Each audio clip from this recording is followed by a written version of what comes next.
శివుని అనుమతి లేనిదే ప్రవేశం దొరకని క్షేత్రం అరుణాచలం క్షేత్రం. ఆ శివయం తలిస్తే చాలు ముక్తి కలిగే ప్రదేశం. అందరూ అరుణాచలంలోకి ప్రవేశించలేరు. ఇది ఒక సిద్ధాంతం ఉంది.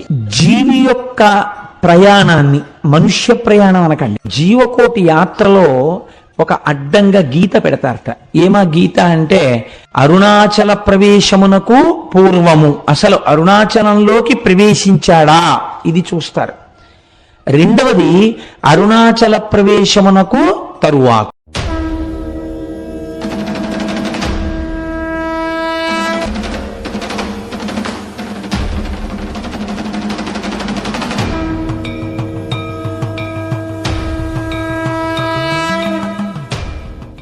Hello everyone, welcome back to my channel AB travel escapes.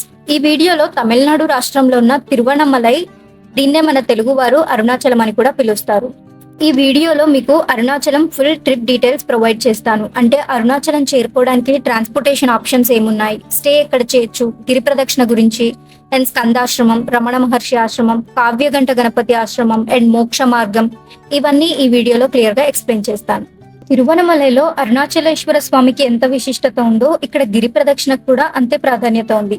ఈ తిరువణమలైకి చేరుకోవాలంటే హైదరాబాద్ నుండి ఓన్లీ 2 వీక్లీ ట్రైన్స్ మాత్రమే అవైలబుల్ గా ఉన్నాయి. నేను ఆ ట్రైన్ డీటెయిల్స్ డిస్క్రిప్షన్ బాక్స్ లో మెన్షన్ చేస్తాను. అండ్ ఈ ట్రైన్స్ ఏ డేస్ లో రన్ అవుతున్నాయి అది కూడా మెన్షన్ చేస్తాను. ఒకవేళ మీరు ట్రైన్ లోనే హైదరాబాద్ నుండి వెళ్ళాలి అనుకుంటే కాట్పాడి జంక్షన్ వరకు వెళ్ళి అక్కడ నుండి మనకి నెంబర్ ఆఫ్ బస్సెస్ అవైలబుల్ గా ఉంటాయి తిరువణమలైకి, అలా కూడా వెళ్ళొచ్చు. సో ఈ తిరువణమలై రైల్వే స్టేషన్ చేరుకున్నాక అక్కడ నుండి టెంపుల్ ఓన్లీ 2 కిలోమీటర్స్ లోనే ఉంటుంది. అండ్ మనకి నెంబర్ ఆఫ్ ఆటోస్ ఉంటాయి వెళ్ళడానికి. అయితే మేము తమిళనాడులోని టెంపుల్స్ ని కవర్ చేస్తూ డే 4 మదురై నుండి తిరువణమలైకి రీచ్ అయ్యాము. ముందు నేను Rameswaram and Madurai trip details కూడా అప్లోడ్ చేశాను. ఎవరైనా ప్లాన్ చేసినట్లయితే please checkout the videos. So మేము మదురైలో దర్శనం అయ్యాక ఈవినింగ్ బస్ స్టాండ్ కి వచ్చేసి మా లగేజ్ క్లాక్ రూమ్ నుండి చెక్అవుట్ చేసేసి ఈవినింగ్ 6:30కి తిరువణమలై బస్ స్టాండ్ బస్ ఎక్కాము.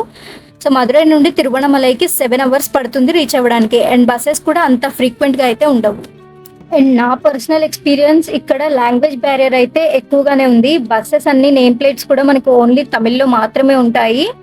అండ్ ఇక్కడ ఎవరైనా అడుగుదామన్నా తెలుగు, హిందీ ఏది అర్థం కాదు. కమ్యూనికేషన్ దగ్గర కొంచెం ప్రాబ్లం అయితే ఫేస్ చేసాము. ఎనీహౌ ఫైనలీ మేము ఈ అరుణాచలం బస్ ఎక్కేసాము. ఇక్కడ వారికి అరుణాచలం అంటే అర్థం కాదు, వారికి తిరువణమలై అంటేనే అర్థం అవుతుంది. సో బస్ ఎక్కే ముందు డ్రైవర్ తో 1కి 2 సార్లు కన్ఫర్మ్ చేసుకోండి.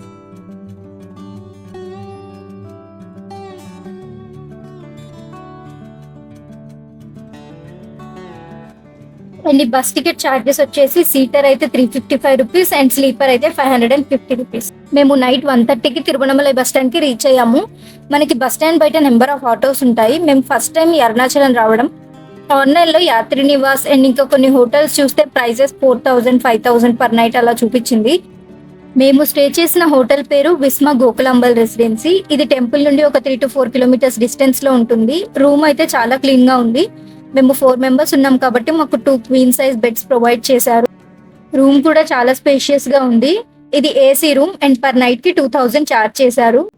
బట్ నా సజెషన్, మీరు ఓన్ వెహికల్ లో వస్తేనే ఇక్కడ స్టే చేయడం బెటర్. లేదంటే ఆటోస్ కి ఛార్జెస్ ఎక్కువ పెట్టాల్సి వస్తుంది. ఇదే టెంపుల్ కి వెళ్ళాలన్నా, రమణ మహర్షి ఆశ్రమం ఇలా ఎటైనా వెళ్ళాలి అంటే ఆటోస్ చాలా ఎక్కువ ఛార్జ్ చేస్తున్నారు. ఇక్కడ మనలాగా లోకల్ బస్సెస్ ఉండవు, మొత్తం ఆటోస్ లోనే తిరగాలి. అండ్ 2 కిలోమీటర్స్ కి కూడా 250 రూపీస్ అలా ఛార్జ్ చేస్తున్నారు.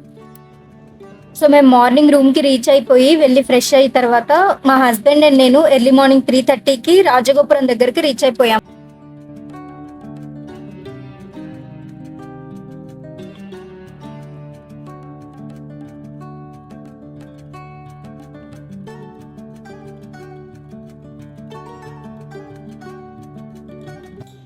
ఇక్కడ కర్పూరం వెలిగించి కొబ్బరికాయ కొట్టి గిరి ప్రదక్షిణ స్టార్ట్ చేశాము.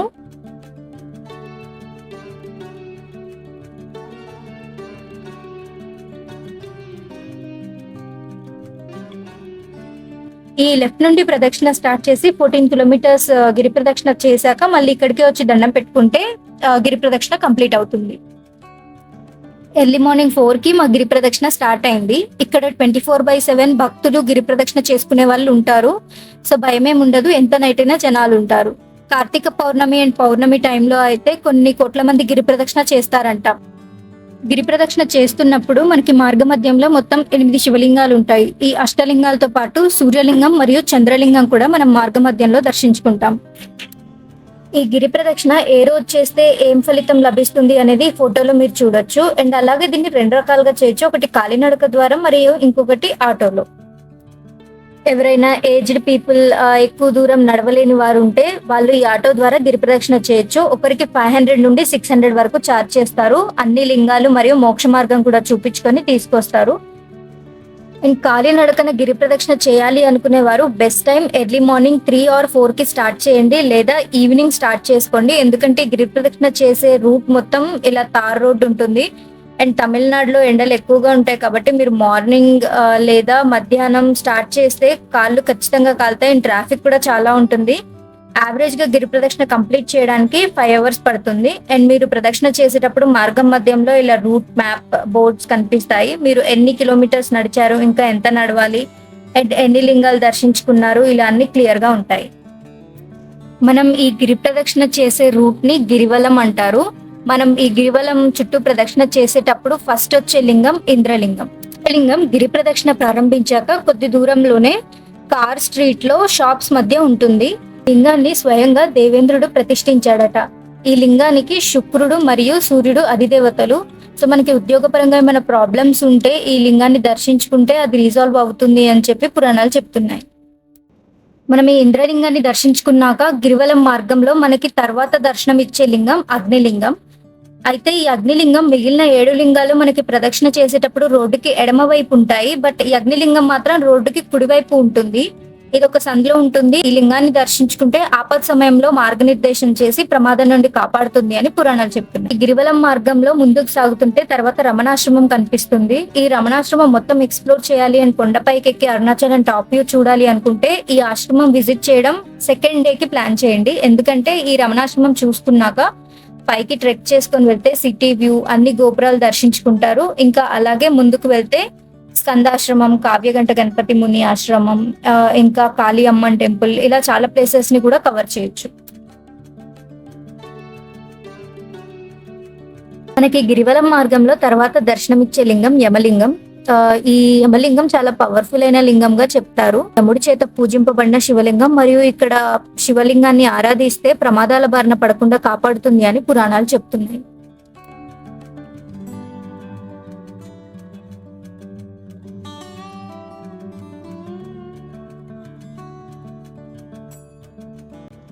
మనం గిరి ప్రదక్షిణ చేసేటప్పుడు తర్వాత మనకి దర్శనం ఇచ్చేది నైరుతి లింగం. ఇది ఎడమ వైపుకు ఉంటుంది మరియు ఇది అష్టలింగాల్లో 4వ లింగం. దీనిని రాక్షస రాజు అయిన నిరుతి ప్రతిష్ఠించాడు. ఈయన నైరుతి దిక్కుకు అధిపతి మరియు క్షేత్రానికి అధిపతి రాహు.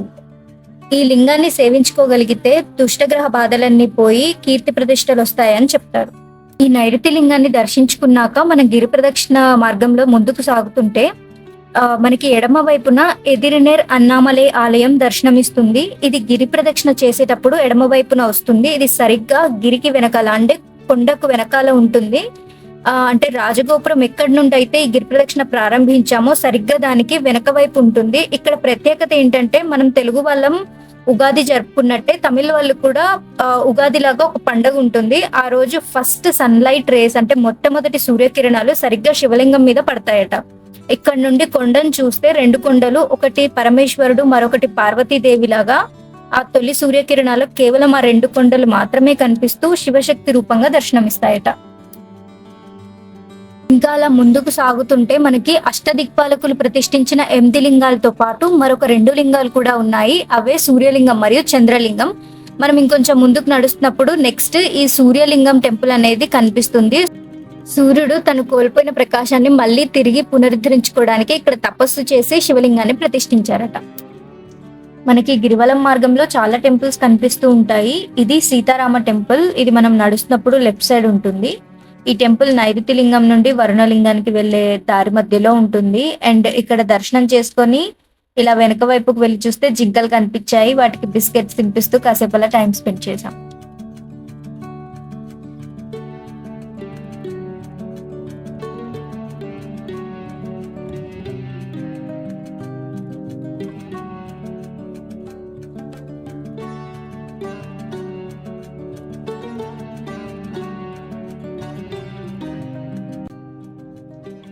అండ్ మార్నింగ్ 7 తర్వాత మెల్లగా టిఫిన్ షాప్స్ ఓపెన్ అవుతూ ఉంటాయి.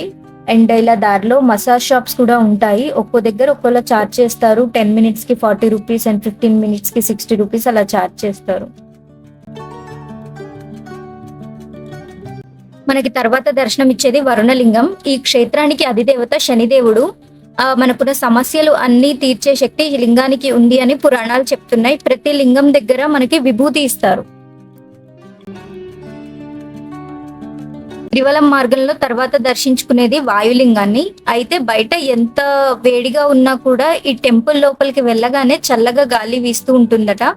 ఈ క్షేత్రానికి అధిదేవత కేతు.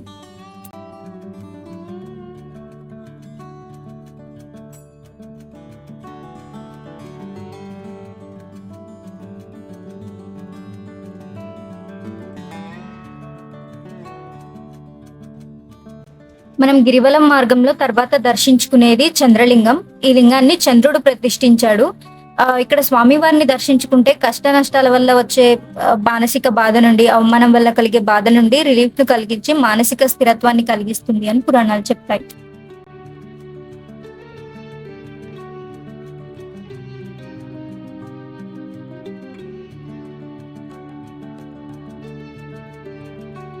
అష్టలింగాల్లో 6 లింగాల్ని దర్శించుకున్నాము. ఇది 7వ లింగం కుబేరలింగం. లక్ష్మీదేవి వచ్చి గిరి ప్రదక్షిణ చేసి ఉత్తర దిక్కున శివలింగాన్ని ప్రతిష్ఠించి ఆరాధించి కుబేరునికి అప్పగించారట. ఇక్కడ వచ్చి ఈ లింగాన్ని ఆరాధించే భక్తులకు భోగభాగ్యాలను ప్రతిష్ఠించమని చెప్పారట. అందుకే ఈ లింగానికి ప్రత్యేక విశిష్టత ఉంటుంది.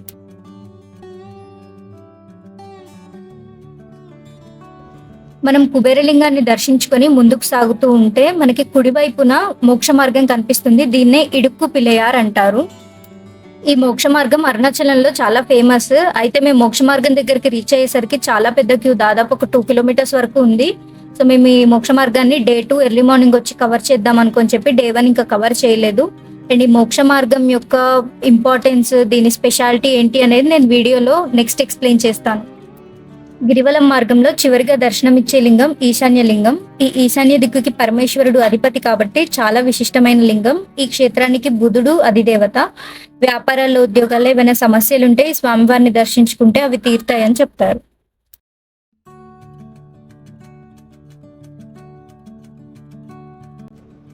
ఫైనలీ ఆల్మోస్ట్ వచ్చేసాము. 13 కిలోమీటర్స్ వరకు ఇంకొక 1 కిలోమీటర్ ఉంది.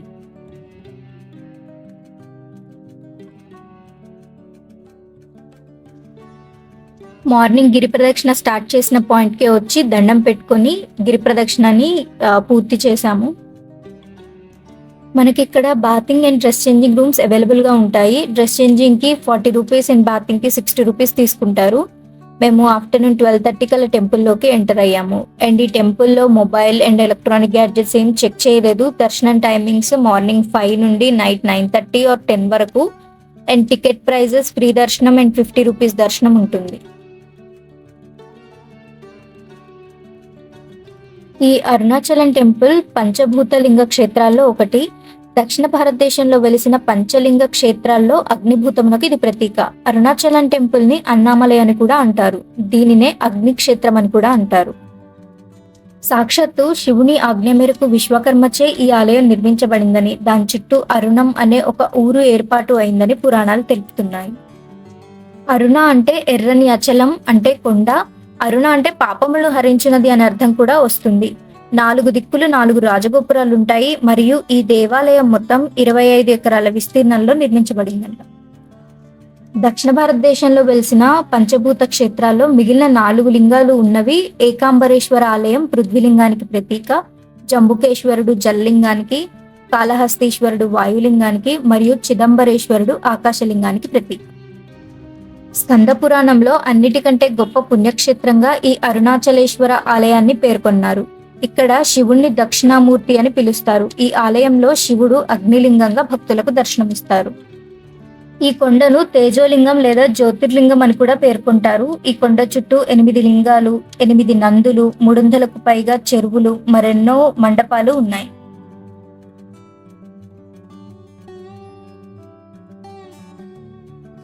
మాకు దర్శనానికి 4 అవర్స్ పట్టింది. రోజు సాటర్డే అవ్వడంతో కొంచెం క్రౌడ్ ఎక్కువగా ఉంది. సో ఇక దర్శనం అయిపోయాక మళ్ళీ మా రూమ్ కి వెళ్ళిపోయాము. మేము ఇంకా లంచ్ చేయలేదు. సో దారిలో రూమ్ కి వెళ్ళేటప్పుడు మీల్స్ తీసుకొని వెళ్దాం అనుకున్నాం. బట్ ఇక్కడ మధ్యాహ్నం 3 దాటితే మీల్స్ దొరకవంట. సో ఇంకా రూమ్ కి వెళ్ళిపోయి స్విగ్గీలో అవే ఇడ్లీ సాంబార్ ఆర్డర్ పెట్టుకొని తినేసాం. ఇంకా డే 1 నైట్ రెస్ట్ తీసుకొని డే 2 ఎర్లీ మార్నింగ్ 5 కి మోక్ష మార్గం ప్లేస్ కి చేరుకున్నాము. క్యూ చాలా తక్కువగా ఉంది. 15 మినిట్స్ లోనే అయిపోయింది. అయితే ఈ మోక్ష మార్గం వెనక 2 రీజన్స్ చెప్తారు. అందులో ఒకటి, ఈ చిన్న గుహలాగా ఉండే ప్రదేశంలో ఒక మహర్షి 2 యంత్రాలను అమర్చారట. భక్తులు గిరి ప్రదక్షిణ చేసి అలసిపోయి ఉంటారు కనుక ఈ మోక్ష మార్గం గుండా వస్తే వారికి మోకాళ్ళు, కాళ్ళ నొప్పులు, పాదాల నొప్పులు తగ్గుతాయట. మరియు పునర్జన్మ లేకుండా మోక్షం కలుగుతుంది అని భక్తుల నమ్మకం. అయితే సైంటిఫిక్ గా చూస్తే మన పురాతన ఆలయాలు, మన సాంప్రదాయాలు, ఆచారాలు కేవలం భక్తుల భక్తి కోసమే కాకుండా వారి ఆరోగ్యం కోసం కూడా చేసిన కొన్ని ప్రయత్నాలు. ఈ మోక్ష మార్గం సన్నగా ఉండే ఒక దారి. దాని నుండి బయటకు రావాలి అంటే ఫిజికల్ ఫిట్నెస్ ఉండాలి. సో భక్తులు మైండ్ మరియు బాడీని బ్యాలెన్స్డ్ గా ఉంచుకుంటూ ఆధ్యాత్మికతను పాటించాలి అని తెలియజేసేదే ఈ మోక్ష మార్గం. నేను ఇక్కడ ఒకటి క్లియర్ చేద్దాం అనుకుంటున్నా. అయితే నేను కొన్ని వ్లాగ్స్ అండ్ వీడియోస్ లో చూసాను, ఎంత లావున్న వారైనా కూడా ఇందులో నుండి ఈజీగా బయటకు వచ్చేస్తారని చెప్తున్నారు. బట్ అది నిజం కాదు. ఎందుకంటే నాకంటే ముందు వెళ్ళిన 2 లేడీస్ కొంచెం పర్సనాలిటీ ఉన్నారు. వాళ్ళు మోక్ష మార్గంలోకి ఎంటర్ అయితే అయ్యారు. బట్ అవతల ఎగ్జిట్ అయ్యే మార్గం చాలా సన్నగా ఉంటుంది. సో అక్కడ ఇరుక్కుపోయారు. బయట నుండి వేరే వాళ్ళు లాగాల్సి వచ్చింది. అందుకే ఒకవేళ మీరు కొంచెం ఎక్కువ పర్సనాలిటీ ఉన్నవారైతే ఆలోచించుకొని వెళ్ళండి. అండ్ అందులోనూ ఒకవేళ మీరు క్లోజ్డ్ ప్లేసెస్ లో ఉంటే యాంగ్జైటీ ఆర్ నర్వస్ ఫీల్ అవుతాము అనుకునే వారైతే అసలు వెళ్ళకండి. ఎందుకంటే వన్స్ అందులో ఇరుక్కుపోయామని అనిపిస్తే ఆ టెన్షన్ కి బ్రీతింగ్ సరిగ్గా తీసుకోలేరు. ఇది జస్ట్ నా సజెషన్ మాత్రమే, ఇక మీ ఇష్టం. ఇక తర్వాత ఈ మోక్ష మార్గం నుండి రమణ మహర్షి ఆశ్రమానికి చేరుకున్నాము. ఇది టెంపుల్ నుండి 2 కిలోమీటర్స్ దూరంలో ఉంటుంది. వీటి టైమింగ్స్ ఉదయం 8 నుండి 11 గంటల వరకు మరియు సాయంత్రం 3 నుండి 6 వరకు మాత్రమే ఓపెన్ ఉంటుంది. ఆశ్రమం లోపలికి చెప్పులు వేసుకొని వెళ్ళకూడదు. మనకి ఎంట్రన్స్ దగ్గరే left side free chappal stand ఉంటుంది. ఈ ఆశ్రమం అరుణాచలం కొండ పాదాల దగ్గర ఉంటుంది. 1922లో రమణ మహర్షి అమ్మవారైన అలగమ్మాల్ మరణించిన తర్వాత ఆవిడ సమాధి వద్ద రమణ మహర్షి ఆలయాన్ని స్థాపించారు. 1950లో రమణ మహర్షి వారు స్వర్గస్థులయ్యారు. ఆయన తుదిశ్వాస విడిచిన చోట భక్తులు ఆయనకు ఒక గుడిని నిర్మించారు. ఇది 400 సంవత్సరాల నాటి విప్ప చెట్టు. ఈ రమణాశ్రమంలో రూమ్ బుక్ చేసుకోవాలి అనుకుంటే అట్లీస్ట్ ఒక 30 డేస్ ముందు బుక్ చేసుకోవాలి. ఇక్కడే రమణ మహర్షి గారి సమాధి, వారి తల్లిగారి సమాధి, ఆయన నివసించిన ప్రదేశం మరియు ఆయన ధ్యానం చేసిన ప్రదేశం ఉంటాయి. ఇక్కడ అందరూ నిశ్శబ్దంగా ధ్యానం చేసుకుంటూ ఉంటారు. లోపల గట్టిగా మాట్లాడడం, అరవడం, పిచ్చిగా నవ్వడం చేయకూడదు. అండ్ మొబైల్స్ కూడా సైలెంట్ లో ఉంచుకోవాలి. ఇలా చేయలేమనుకునేవారు లోపలికి వెళ్ళకండి.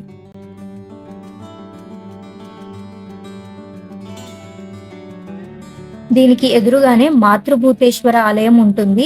లోపలికి ఎంటర్ అవ్వగానే హాల్లో రమణ మహర్షి యోగాసనంలో ఉన్న ఏకశిల విగ్రహం ఉంటుంది. ఈ హాల్లో కూడా చాలా మంది ధ్యానం చేస్తూ ఉంటారు. దీనికి కొంచెం దూరంలోనే మాతృభూతేశ్వర ఆలయం ఉంటుంది. ఈ ఆలయాన్ని రమణ మహర్షి తల్లి గారైన అలగమ్మాల్ సమాధి మీద నిర్మించారు. ఇక్కడ నుండి బయటికి రాగానే పురాతన బావి ఒకటి ఉంటుంది. అండ్ దాని పక్కనే ఒక మెడిటేషన్ హాల్ ఉంటుంది.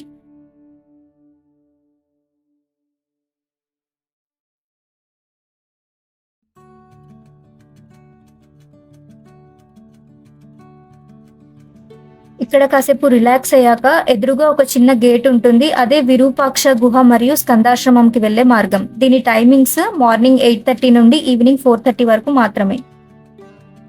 1899 నుండి 1916 వరకు రమణ మహర్షి విరూపాక్ష గుహలో నివసించేవారట. 1916 నుండి 1922 వరకు స్కందాశ్రమంలో నివసించారు. వీటిని సందర్శించాలంటే నడక మార్గం ద్వారానే వెళ్ళాలి. ఇలా ఒక చిన్న ట్రెక్కింగ్ లాగా ఉంటుంది. ఈ మార్గంలో మనకు పైన ఎక్కాక మొత్తం అరుణాచలం సిటీ వ్యూ మరియు అన్ని గోపురాలు కనిపిస్తాయి. ఒకవేళ ఇంత ఎక్కలేము అనుకునే వారికి రాజగోపురం నుండి మరొక మార్గం కూడా ఉంది. రమణ మహర్షి ఆశ్రమం నుండి మెట్ల మార్గంలో వెళ్తే స్కందాశ్రమం 1.4 కిలోమీటర్లు ఉంటుంది. చాలా మంది ఫారినర్స్ కూడా ఈ మార్గంలో కనిపిస్తూ ఉంటారు. ఇదే Arunachalam city view point.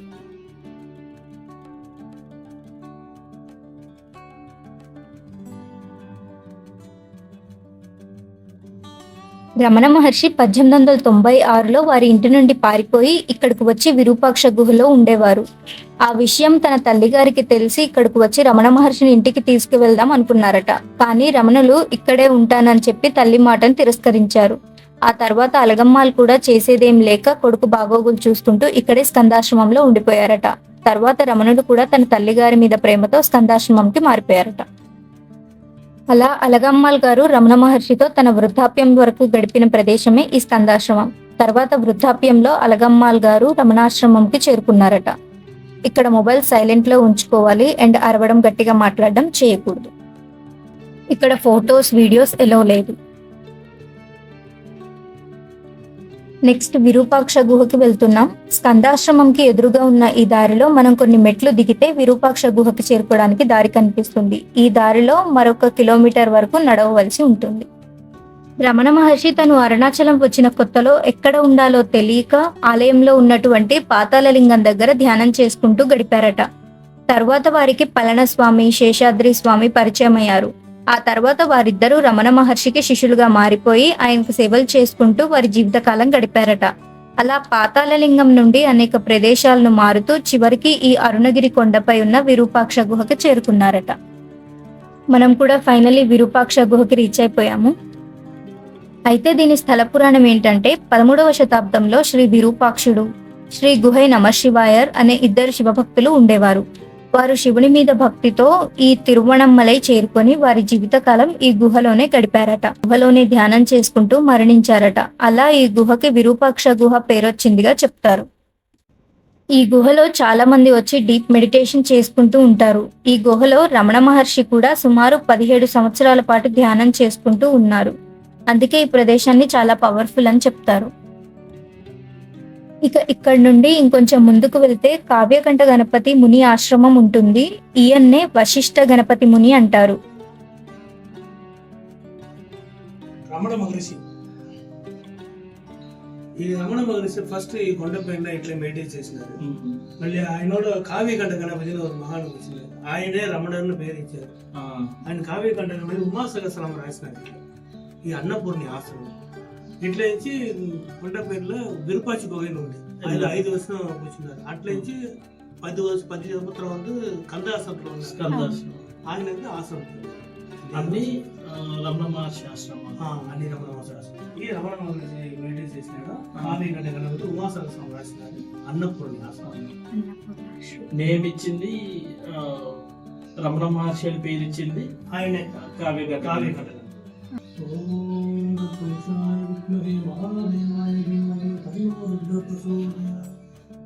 Ganapati ముని కఠోర తపస్సు చేశారట. భారతదేశంలోని అనేక దివ్య క్షేత్రాల్లో తపస్సు చేసి అనేక దేవతల అనుగ్రహాలను పొందారట.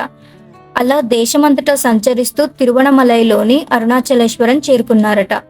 అలా ఒక రోజు ఒక బాలుడిని చూశారట. అప్పుడు అతని పునర్జన్మలు కనిపించాయట. అవి చూసి తను సామాన్య వ్యక్తి కాదు, శంకరాచార్యుల వారికి సమకాలికుడు అయినటువంటి కుమార్యుల భట్టుగా ఒక జన్మ, అలాగే ధర్మాన్ని పునరుద్ధరించడానికి జ్ఞాన సంబంధర్ అనే పేరుతో 2వ జన్మ, మరియు బ్రహ్మజ్ఞానులుగా సాక్షాత్ సుబ్రహ్మణ్య స్వామిగా అవతరించిన కారణంగా భగవాన్ రమణ మహర్షి అని పిలవాలి అన్నారట. అలా వాసిష్ఠ గణపతి ముని ద్వారా రమణ మహర్షికి ఆ పేరు మొట్టమొదటిగా వచ్చింది అని చరిత్రలో కనిపిస్తుంది. గణపతి ముని ఆ తర్వాత ఇక్కడే కఠోర దీక్ష చేసుకున్నారట.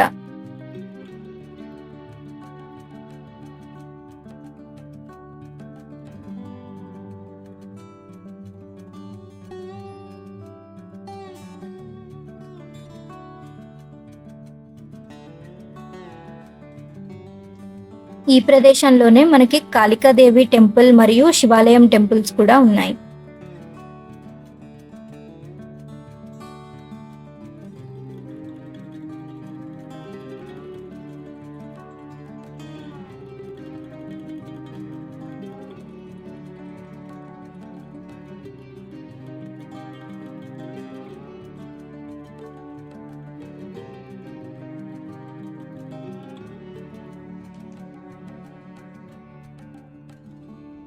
సో ఇవన్నీ చూసుకున్నాక మనకి రాజగోపురం నుండి వేరొక మార్గం ఉంది అన్నాను కదా, ఆ మార్గం నుండి కిందకి వచ్చేసాము.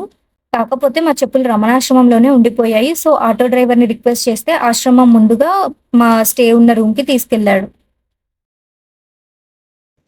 ఇక నెక్స్ట్ చెక్అవుట్ చేసేసి మేము కాంచీపురం స్టార్ట్ అయ్యాము. కంచిలో మనం మెయిన్గా మిస్ అవ్వకుండా దర్శించుకోవాల్సిన టెంపుల్స్ అన్ని నెక్స్ట్ వీడియోలో పోస్ట్ చేస్తాను. ఈ వీడియో మీకు ఇన్ఫర్మేటివ్గా అనిపిస్తే ప్లీజ్ ఈ వీడియోని లైక్ చేసి ఛానల్ని సబ్స్క్రైబ్ చేయండి. Thanks for watching the video.